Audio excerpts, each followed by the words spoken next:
देखिए हीर एक्सप्रेस 12 सितंबर से आपके नजदीकी सिनेमा घरों में। रायपुर में रिटायर महिला साइंटिस्ट से ठगी, सीबीआई अधिकारी बनकर 42 लाख की ठगी, मनी लॉन्ड्रिंग जांच से नाम पर ठगे रुपए।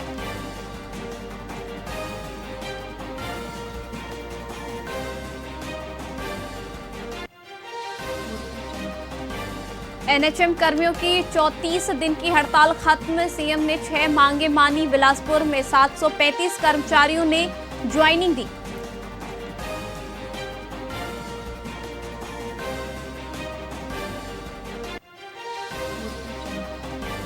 धमतरी में ऑपरेशन निश्चय 2.0 अभियान के तहत पुलिस की बड़ी कार्रवाई। पुलिस ने 91 स्थानों पर की दबिश, गुंडा, बदमाश और असामाजिक तत्वों पर हुई कार्रवाई।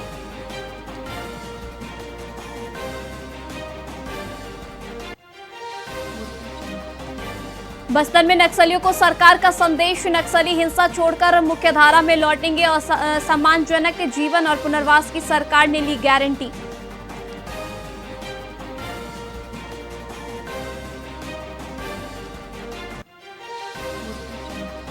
बस्तर के जवान मणिपुर हमले में शहीद, रंजीत कश्यप असम राइफल में तैनात थे। परिवार में शोक और मातम का माहौल।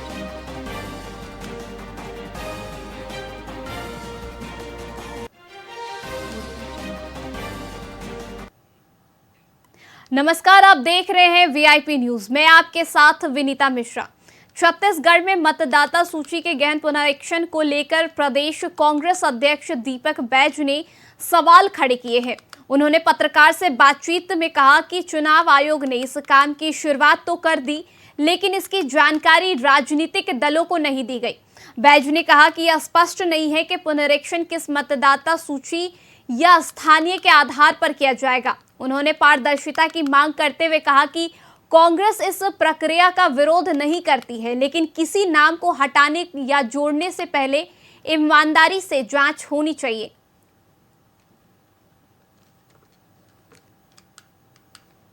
पूरे प्रदेश में चुनाव आयोग एसआईआर का काम शुरू करने जा रही है, लेकिन एसआईआर का काम शुरू करने से पहले बाकायदा सभी राजनीतिक दलों के प्रतिनिधियों को बुलाना चाहिए, उनके साथ बैठकें करना चाहिए और उनके साथ विचार विमर्श करना चाहिए कि एसआईआर में चुनाव आयोग क्या क्या करने जा रही है। अभी तक बिल्कुल भी ऐसा नहीं हुआ है। हम सिर्फ समाचार पत्रों के माध्यम से ही हम लोग सुन रहे हैं। क्या एसआईआर विधानसभा चुनाव के मतदाता सूची को लेकर करेगी? क्या एसआईआर लोकसभा के मतदाता सूची को आधार बनाकर करेगी क्या, या फिर नगरीय निकाय या पंचायत चुनाव को लेकर उनको आधार बनाकर करेगी? ये सबसे बड़ा सवाल है। इसलिए कि किसको आधार मानकर, मतदाता सूची का आधार मानकर चुनाव आयोग एसआईआर करने जा रही है, ये स्पष्ट करना चाहिए पूरे प्रदेश में।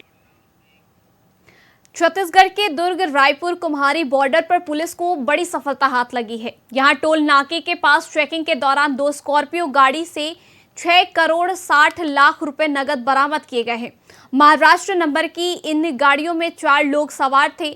वहीं शुरुआती पूछताछ में पता चला कि ये लोग रायपुर से गुजरात रकम लेकर जा रहे थे। पुलिस ने तुरंत आयकर विभाग को सूचना दी और हवाला के एंगल से मामले की जांच शुरू कर दी। दुर्ग पुलिस द्वारा कुम्हारी थाना क्षेत्र स्थित टोल प्लाजा में एक बड़ी कार्रवाई की गई है। वहां 2 स्कॉर्पियो वाहन महाराष्ट्र पासिंग गुजर रही थी। सूचना के आधार पर एसीसीयू की टीम और दुर्ग कुम्हारी थाने की टीम ने मिलकर के दोनों गाड़ियों को रोका और उसकी जब तलाशी ली गई तो उसमें एक गाड़ी में 3 करोड़ और दूसरी गाड़ी में 3 करोड़ 60 लाख, टोटल कुल जुमला रकम 6 करोड़ 60 लाख रुपए बरामद किए गए नकदी रकम थे। दुर्ग पुलिस द्वारा कुम्हारी थाना क्षेत्र स्थित टोल प्लाजा में एक बड़ी कार्रवाई की गई है। वहां 2 रायपुर के भाजपा सांसद बृजमोहन अग्रवाल ने कांग्रेस पर तीखा हमला बोला है।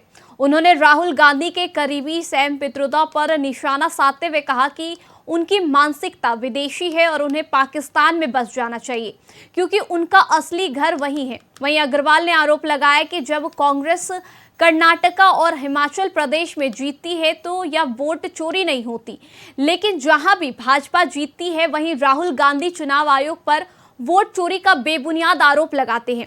उन्होंने कहा कि जनता आने वाले समय में इसका जवाब देगी। आज देश की आबादी 140 करोड़ है, उसमें से 80 करोड़ से ज्यादा लोग मतदाता हैं और जितने लोकतांत्रिक तरीके से, निष्पक्ष तरीके से चुनाव भारत में होता है, हमको तो चुनाव आयोग को बधाई देना चाहिए। जो विकसित देश हैं उनमें महीनों चुनाव चलता है परंतु उसके बाद भी रिजल्ट नहीं आता है। आज भारत का चुनाव, उसके ऊपर में हमको गर्व करना चाहिए। जब वो हिमाचल में जीतते हैं, जब वो कर्नाटक में जीतते हैं, तब उनका कोई प्रश्न नहीं होता है और जब वो देश भर की जनता उनको सबक सिखाकर उनको चुनाव हरा देती है तो उनको नए नए प्रश्न होते हैं और इसलिए जनता इसका जवाब है और आने वाले समय पर जनता इसका जवाब देगी। आज बीजापुर में बीजेपी जिलाध्यक्ष घासीराम नाग ने विधायक विक्रम शाह मंडावी पर निशाना साधा है। एक प्रेस वार्ता में नाग ने कहा कि विधायक प्रभावित गांव के बजाय अन्य गांव में पदयात्रा कर सस्ती लोकप्रियता हासिल कर रही है। उन्होंने आरोप लगाया कि विधायक 5 साल तक चुप रहे और अब आदिवासियों को भड़का रहे हैं। वहीं नाग ने विधायक की लाल तख्तियां वाली पदयात्रा को नक्सली सोच का प्रमाण बताया है। उन्होंने कहा कि विष्णुदेव सरकार लाल पानी से प्रभावित लोगों को मुआवजा देने की योजना बना रही है और विस्थापन की खबरें भी झूठी है। वहीं नाग ने ग्रामीणों से अफवाहों पर ध्यान न देने की अपील की है। के पास उपलब्धता उतने का आधार और पासबुक लेकर के इस तरह से उन्होंने तैयारी शुरू कर दी है। ये है, इस तरह से उन्होंने तैयारी शुरू कर दी है। इस पे इसकी जो जानकारी विधायक जी को मिली तो सस्ती लोकप्रियता को देखते हुए इन्होंने एक चाल और संरचना बनाई और उन ग्रामीणों को उत्साहित करके यहाँ लाया गया है। जबकि मंशा सरकार की स्पष्ट है, लाल पानी से जितने भी ग्राम पंचायत के लोग प्रभावित है, चाहे बैल हो, गाय हो, चाहे मुर्गी हो, कुत्ता हो, बिल्ली हो, बकरी हो, जो भी इससे प्रभावित है, हर चीज़ का मुआवजा हमारे सरकार के द्वारा दिया जाएगा। 2013 में भी हमारी सरकार ने बहुत बड़े पैमाने पे उस क्षेत्र का पूरा निरीक्षण करवाया, DPR करवाया और जितने भी वहाँ की संपदाएं, आपका गाय बैल बकरी आदमी जो भी बर्बाद हुआ था, लगभग 2 करोड़ के आसपास 90,000 परिवारों को हमारी सरकार ने बांटा है। के पास बेमेतरा में शारदीय नवरात्रि पर्व को लेकर उत्साह का माहौल देखने को मिल रहा है। मूर्तिकार मां दुर्गा की प्रतिमा को अंतिम रूप देने में जुटे हैं, जिनकी स्थापना 22 सितंबर को भव्य पंडालों में की जाएगी। वहीं ग्राम सरदा के मूर्तिकार हेमलाल साहू, जो पिछले 40 सालों से यह काम कर रहे हैं, बताते हैं कि इस साल प्रतिमाओं की मांग काफी ज्यादा बढ़ी है। उन्होंने ये कला अपने पिता से सीखी और अब वे इसे आगे बढ़ा रहे हैं, जिससे उन्हें और उनके अन्य कलाकारों को खुशी हो रही है। मेरा हेमलाल साहू। कब से करते हैं ये तो हमके मतलब 40 साल हो गए करते करते। हमारे पिताजी भी करते थे, उसके बदले में हम कर रहे हैं काम उसके। हमारे पिताजी तो नहीं रहे, उसके कदम हम उठाए। कैसा लग रहा है इस बार तो बहुत अच्छा है, बिक्री बहुत अच्छा हुआ है और माता जी का जो डिमांड है बहुत ज़्यादा बढ़ गया है इस समय। ये कुछ अलग से हटकर लग रहा है मूर्ति। अलग से हटकर सब वही बनता है, लेकिन कुछ हटकर बनता है, कुछ सेम बनता है, कुछ राक्षस वाले हैं, अम्बे है और राजगद्दी वाले है, सब ऐसे डिजाइन बनता रहते हैं। कहाँ से आप? मैं सरदा, ग्राम सरदा से आया हूँ, जिला बेमेतरा से। मेरा हेमला। छत्तीसगढ़ कामधेनु विश्वविद्यालय में 17 से 19 सितंबर तक चले बकरी पालन, प्रबंधन और उद्यमिता विकास प्रशिक्षण कार्यक्रम का समापन हुआ। इस 3 दिवसीय कार्यक्रम में प्रदेश भर से आए 65 से ज्यादा लोगों ने हिस्सा लिया। इसका उद्देश्य किसानों और उद्यमियों को बकरी पालन की आधुनिक तकनीकियों और व्यवसाय से जुड़ी जानकारी देना था। वहीं कुलपति डॉक्टर RRB सिंह के मार्गदर्शन में कार्यक्रम आयोजित किया गया।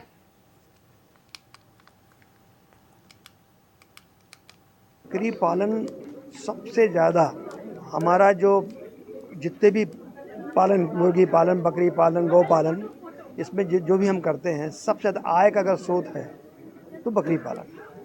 और इसको हम लोग बोलते हैं कि गरीबों की गाय, बकरी को गरीबों की गाय कहा जाता है। आज की स्थिति ये हो गई है कि अमीर से अमीर आदमी भी बकरी पालन कर रहा है, क्योंकि इसमें कमाई बहुत है और डिमांड भी है।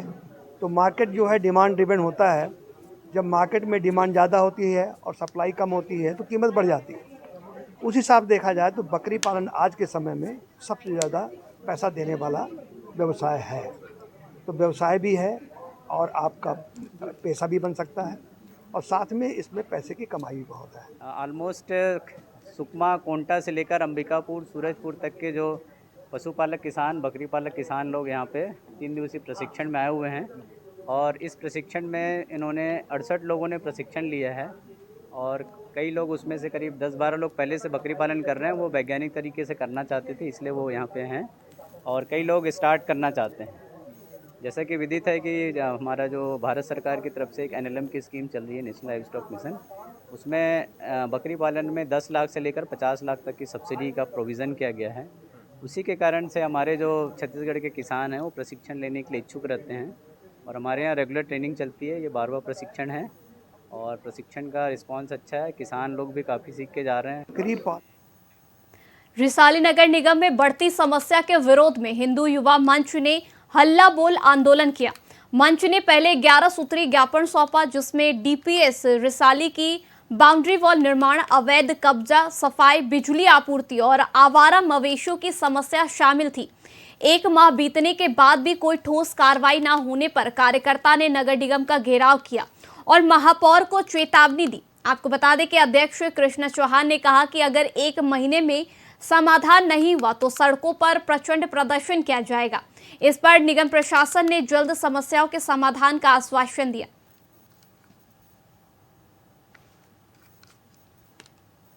देखिए, पहले भिलाई निगम हुआ करता था। भिलाई से रिसाली निगम के गठन के आदरणीय श्री माननीय श्री ताम्रध्वज साहू जी ने, और लगातार 4 वर्षों से उन्होंने लगातार विकास कार्य किए और ऐसा विकास कार्य किए कि रिसाली निगम की तस्वीर ही बदल गई। तस्वीर के साथ साथ मूलभूत सुविधा, सड़क, बिजली, पानी, जो सुविधा मिलनी चाहिए जनता को, वो बराबर मिलता रहा। पर अभी विकास की गति थोड़ी थम गई है। हम तो चाहते हैं कि विकास लगातार हो और जनता को सुविधा मिलती रहे। हम लोग विगत कई वर्षों से रिसाली निगम से लगातार ज्ञापन दे रहे हैं, इन लोगों को सूचना दे रहे हैं। यहाँ पे कई तरह की समस्याएं हैं रिसाली में और निगम प्रशासन केवल कमीशन लेने में लगा हुआ है, बाकी आम जनता की समस्याओं की तरफ कभी कोई ध्यान नहीं दिया। यहाँ पे लगातार हमने यूनिपोल के कारण में कितनी दुर्घटनाएं हुई है, मवेशी सड़क पे बैठे रहते हैं, उनके कारण कितनी दुर्घटनाएं हुई, उसके लिए समय समय पे हमने निगम प्रशासन को अवगत कराया है, लेकिन उन्होंने कभी ध्यान नहीं दिया। देखिए, पहले भिलाई निगम हुआ करता था। भिलाई से कबीरधाम जिले की 2 सहेलियां नंदिनी पैकरा और योगिता जंघेल ने नीट परीक्षा में बेहतरीन प्रदर्शन कर जिले का नाम रोशन किया है। नंदिनी ने 720 में से 329 अंक प्राप्त कर मेडिकल कॉलेज में प्रवेश पाया, जबकि योगिता ने 499 अंक हासिल कर शानदार रैंक प्राप्त किया है। बता दें कि दोनों ने मेहनत और एक दूसरे के साथ मिलकर सफलता हासिल की है। वहीं इस उपलब्धि से उनके परिवार और उनके पूरे जिले में खुशी का माहौल देखने को मिला है।